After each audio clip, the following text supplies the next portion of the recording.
C'est parti, bonjour à tous. Bonjour à tous. Bah, écoutez, je suis en train de lancer une nouvelle chaîne environnementale, donc de formation, de sensibilisation à l'environnement, mais sous un format un peu différent. Donc je me présente rapidement, William Afoyon-Goetz, expert environnement. J'ai un parcours assez particulier, j'ai pas mal milité à un moment, ce qui m'a valu quelques soucis personnels, parce que c'est vrai que quand on milite, notamment au sein de Greenpeace et d'autres associations, parce que j'étais très présent sur les questions environnementales liées à l'Afrique également. Mais le problème, c'est que quand on est un petit peu dans l'agitation politique, on n'a jamais réellement le recul pour être, comme disent les jeunes, entre guillemets, au calme. Et donc, je reviens depuis maintenant une année sur un format beaucoup plus apaisé. Voilà, c'est très important et c'est beaucoup plus efficace. Alors, en tant qu'expert environnement, j'interviens sur des domaines très variés.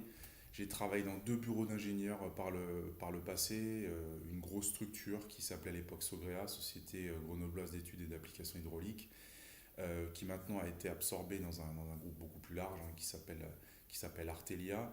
Et puis j'ai travaillé auparavant, un peu avant, pour un bureau d'études familial, Epto, pour ne pas le citer, qui est situé, je crois maintenant, ils ont dû déménager. Excuse-moi Jean-Jacques si tu regardes la vidéo, mais ça fait un petit moment, mais je crois que vous avez déménagé, mais vous êtes toujours dans la région de l'Isère.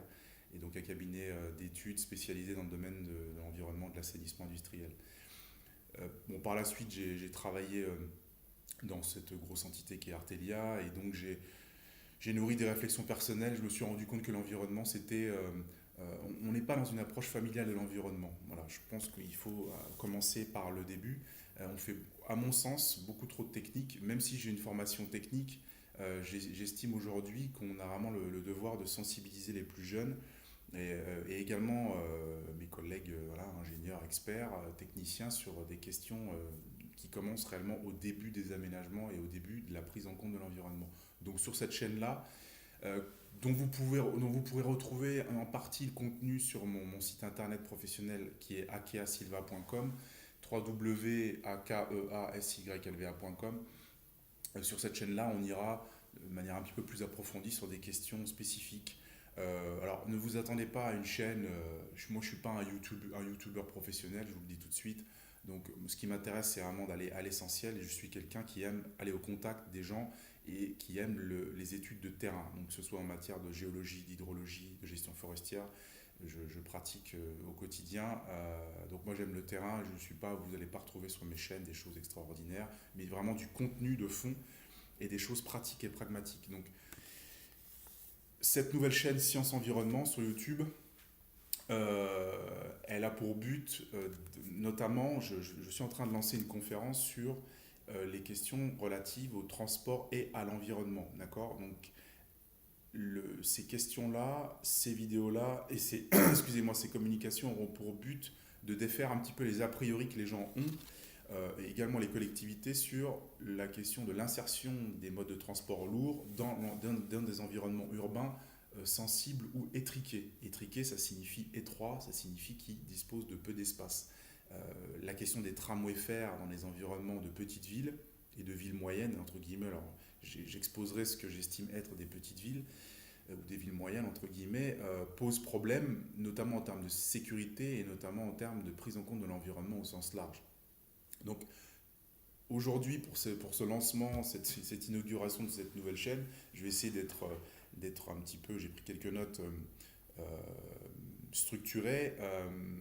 Dans cette présente vidéo, alors je vais vous présenter rapidement les différents temps que l'on abordera au cours des semaines, des mois à venir sur la thématique liée au transport et à l'environnement. Donc nous aborderons, ça c'est très important, c'est fondamental, le raisonnement qui permet de mettre en place un système de transport cohérent au sein d'un territoire. D'accord. Quand on parle de système de transport, et là j'aimerais entendre mes collègues au sens large, techniciens, ingénieurs transport, qu'on ne voit pas assez, je trouve, s'exprimer sur le sujet, mais quand on parle de système de transport au niveau d'un territoire, on parle déjà des premiers niveaux d'architecture des réseaux de transport.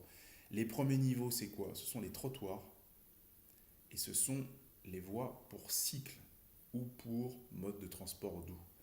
Voilà. Et malheureusement, bon nombre de collectivités font souvent l'inverse. On commence par mettre en place des tramways très lourds ou des systèmes lourds de transport en négligeant la partie amont. Amont AMONT, c'est-à-dire ce qui doit être mis en place au début. Moi, je suis dans une commune, dans le département, dans l'Indre-et-Loire. Alors, j'ai vécu dans d'autres villes avant. Là, je suis de passage ici, je vais repartir prochainement. Mais je suis dans une commune qui s'appelle Chambray-les-Tours en Indre-et-Loire où, par exemple, la problématique de la cohésion, de la cohérence des systèmes, de ce que j'appelle les systèmes de trottoirs, est très mauvaise. On a des zones où il n'y a pas de trottoir, notamment la zone commerciale, la zone Auchan, il n'y a pas de trottoir, il n'y a pas de continuité de trottoir, et c'est un des problèmes centraux, c'est-à-dire qu'on ne peut pas se déplacer hors moyens motorisés ou hors cycle dans des conditions telles que celle-là. Donc, un des buts de cette vidéo-là, c'est de penser que le système de transport au niveau du territoire commence par la mise en œuvre d'un réseau de trottoirs propre, cohérent, structuré, voire même coloré, signalisé, etc., etc. D'accord? Je ne vais pas faire tous les niveaux, ça c'est le premier niveau, pour permettre à l'individu de circuler normalement sur sa commune.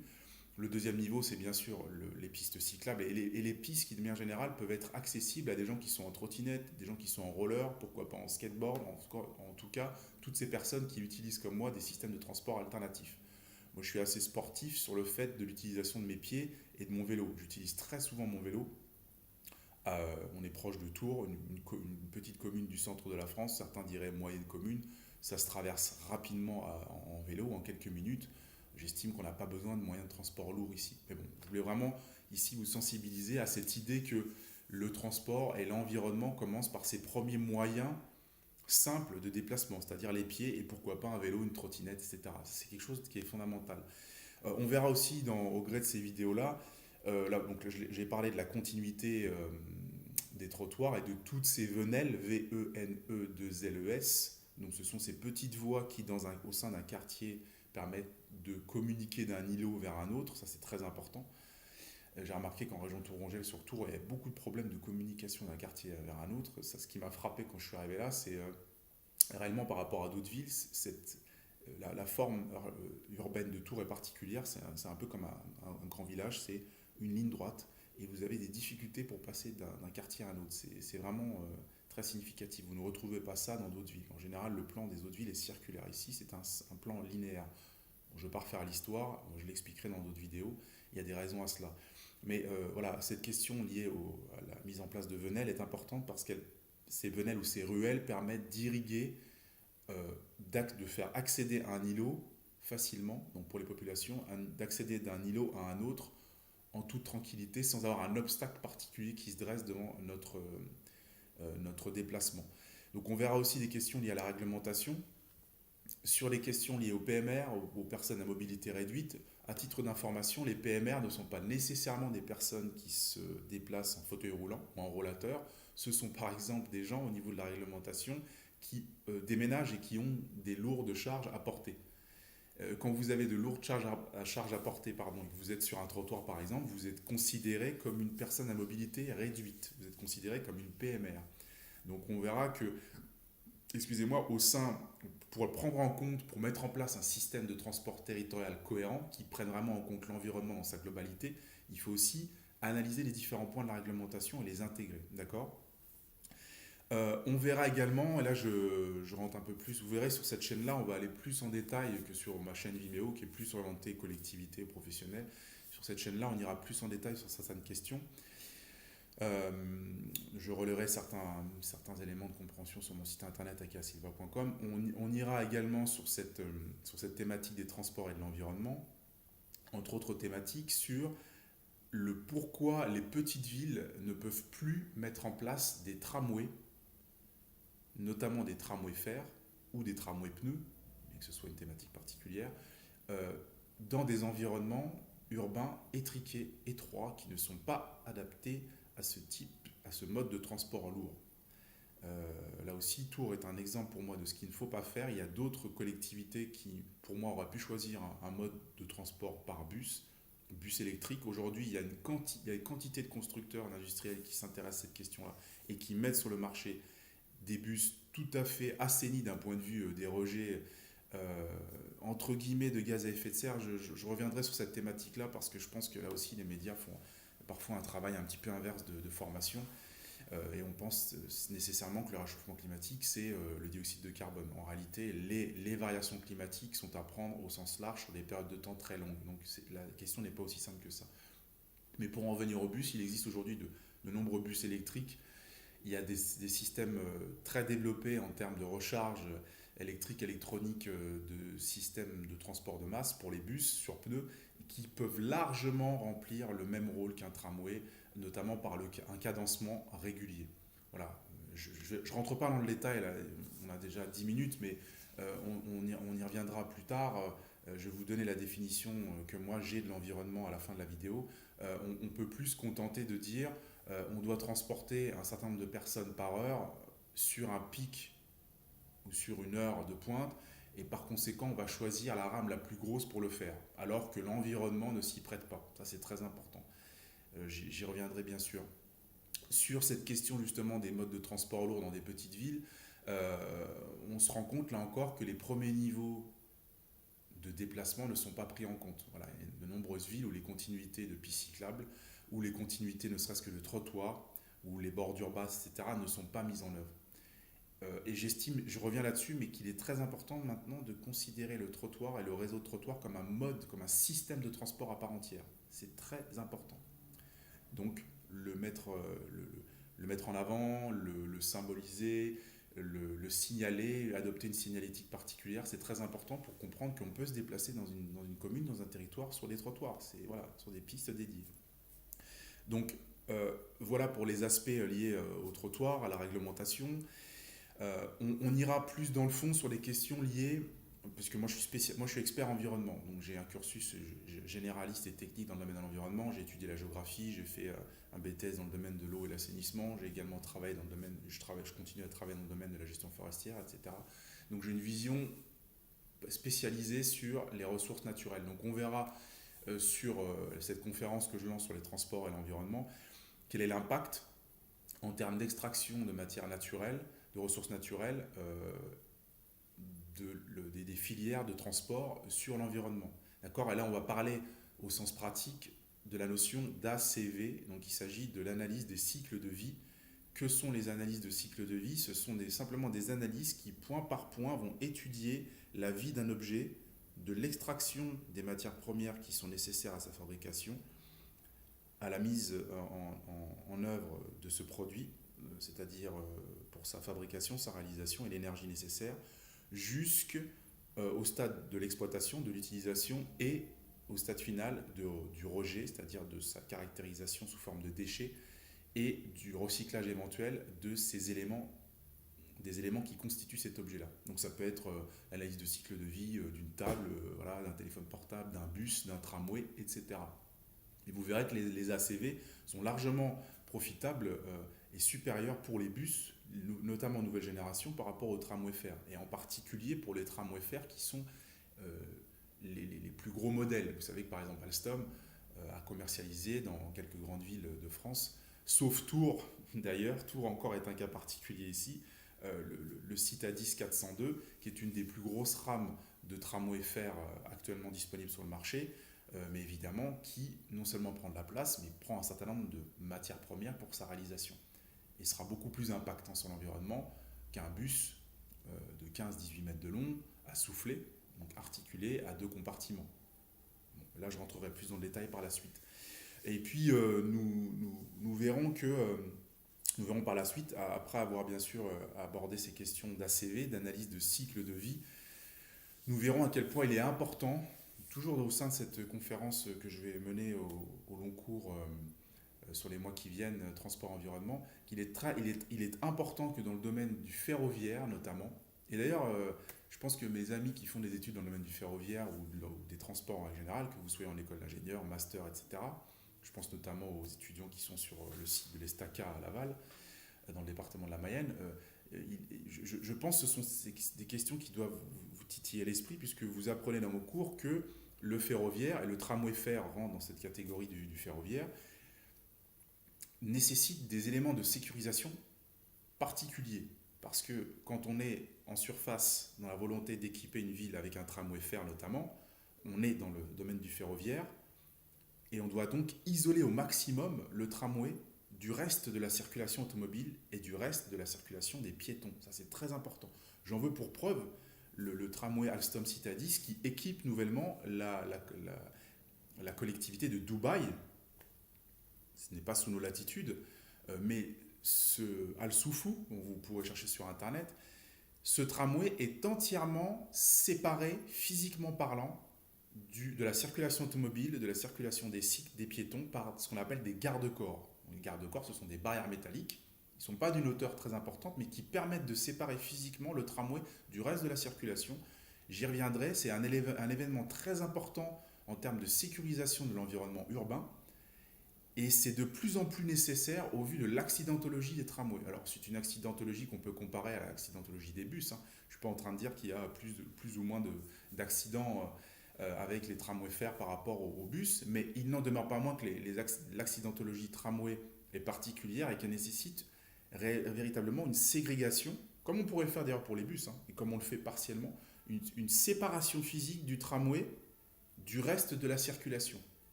Parce que c'est quand même un élément dangereux, excusez-moi, un élément dangereux dans le paysage, et notamment vis-à-vis des piétons, et notamment vis-à-vis des cycles. D'accord ? C'est parfois plusieurs dizaines de tonnes par essieu. C'est vraiment l'axe roulant du tramway. Donc c'est beaucoup plus lourd qu'un bus conventionnel. Les dégâts peuvent être particulièrement graves. Donc la ligne Al Soufou, à Dubaï, est un exemple de ce qu'il faut faire avec des portes palières qui permettent de monter dans le tramway comme dans un système de métro souterrain, d'une part, et un système de garde-corps tout au long du trajet, alors sauf sur bien sûr les nœuds qui posent problème, à savoir les carrefours. Évidemment, on peut pas, il faut laisser passer les véhicules, donc on est obligé d'ouvrir la voie, ce qui est logique. Mais sur tout le trajet de cette ligne-là, il y a d'ailleurs des chauffeurs de la ligne nouvellement mise en service qui diffusent des vidéos à ce sujet-là. Sur toute la ligne, il y a un système de garde-corps qui est intelligent parce que, comme l'avait signalé un internaute il y a quelques années, donc j'ai oublié les références, le tramway, véritablement dans des petites villes, dans des urbanismes qui ne s'y prêtent pas, s'apparente à un éléphant dans un magasin de porcelaine. Et c'est malheureusement vrai. Il y a ces accidents qui sont particulièrement graves parce que l'architecture d'un réseau tramway fer, d'un tramway pneumatique, c'est plus le cas notamment sur des villes comme Clermont-Ferrand, est particulier. Donc voilà, je vais terminer cette vidéo-là, mais j'en viens justement à ce que je voulais, à ce qui sera véritablement les conférences que je tiendrai sur les questions du transport et de l'environnement, plus sensibilisé sur la question de l'environnement, puisque je le répète, je suis expert environnement, donc ne me faites pas dire ce que je n'ai pas dit, je ne suis pas ingénieur ou expert dans le domaine des transports. Mais ce que j'amènerai également dans les questions liées au transport et à l'environnement en conférence, c'est cette notion de la définition de l'environnement que moi je donne. Voilà, donc en règle générale, les sciences de l'environnement sont assimilées à des sciences qui visent à étudier la qualité du sol, la qualité de l'eau, la qualité de l'air, etc., faire des études biogéochimiques, des études de laboratoire. Certes, ce sont des études que j'ai pratiquées, notamment au sein de mes anciens cursus et au sein de mes anciennes entreprises, mais c'est une partie pour moi des sciences de l'environnement. Mais maintenant, il faut arriver à redéfinir les sciences de l'environnement comme étant une discipline qui permette de trouver une harmonie, de mettre en place une harmonie, un lien fort entre les communautés humaines et l'environnement, de manière à préserver cet environnement-là. Et il faudra forcément, au gré des années qui viennent, se déplacer d'une manière différente. Là, je n'ai pas le temps d'aborder les questions de pollution, notamment des automobiles sur le sol, les eaux, de ruissellement, etc. J'ai travaillé sur le domaine il y a plusieurs années, mais vous verrez qu'il y a des cas particuliers qui vont nécessiter la mise en place de politiques différentes aujourd'hui, notamment sur l'aspect commercialisation des véhicules. Donc voilà, en tous les cas, j'espère ne pas avoir été trop saoulant, ne pas avoir été trop technique. Vraiment, le but de cette chaîne-là, Science Environnement, c'est de vous amener à participer. Donc, n'hésitez pas à laisser des commentaires, à me contacter via le site akeasilva.com. Je le répète, akeasilva.com. Donc, je suis spécialisé dans le domaine des sciences de l'environnement. Envoyez-moi des inbox. Je suis aussi présent sur Facebook, Twitter également. Alors, j'ai d'autres chaînes. Il y a une autre chaîne environnement sur Vimeo avec un format un peu différent. Mais là, je reviens sur YouTube présentement parce qu'il y a quand même une agitation un peu plus importante sur YouTube, Vimeo étant une plateforme un peu professionnelle, entre guillemets. Et donc, n'hésitez pas à vous emparer cette question environnementale parce que, je le répète, ces questions d'environnement vous concernent, vous et nous tous. Nous sommes tous concernés. On ne peut pas être insensible à ces questions-là. Je veux dire, je me lève, je consomme de l'eau, il y a de l'eau potable au robinet, l'eau potable vient de quelque part. Je rejette mes déchets, les déchets sont collectés, évacués, traités quelque part. J'achète des produits en magasin, que ce soit Ikea, Castorama, ce que vous voulez. Ces produits ils ont une origine, ces produits-là, que ce soit du produit bois. Je fais ma vidéo sur une tablette. Cette tablette, il a fallu des matières premières et toute une chaîne de production pour la réaliser. D'accord? Donc, on ne peut pas. Les vêtements que je porte, c'est la même chose. Que ce soit le coton, les pièces de monnaie qu'on fait circuler, c'est la même chose. Donc, soyez véritablement sûr que ces questions d'environnement sont importantes. Et sur ma chaîne, on est à la bonne franquette, c'est-à-dire vous avez des idées en tête, faites-les passer. Moi, je suis quelqu'un de très réactif et je me prends pas la tête. Donc, voilà, je suis pas youtubeur classique, hein, entre guillemets. Mon but, c'est pas de faire 100 000 vues. Ça m'intéresse pas. Ça. Ce qui compte, c'est réellement de travailler de manière collective pour changer un certain nombre de pratiques et transmettre de l'information. Et même si c'est technique, ça peut être aussi simplifié. Donc, je m'arrête là. Ça fait déjà 21 minutes que je suis en train de causer. Qu'est-ce que éventuellement je voulais rajouter peut-être. Non, surveillez les lettres d'information sur mon site akiasilva.com. Il y a des lettres d'information dans divers domaines, eau et forêt, transport, environnement. Voilà, c'est très varié. Bah, écoutez, bon transport à vous. À très bientôt. Bye. Restez connectés, ça va arriver dans peu de temps.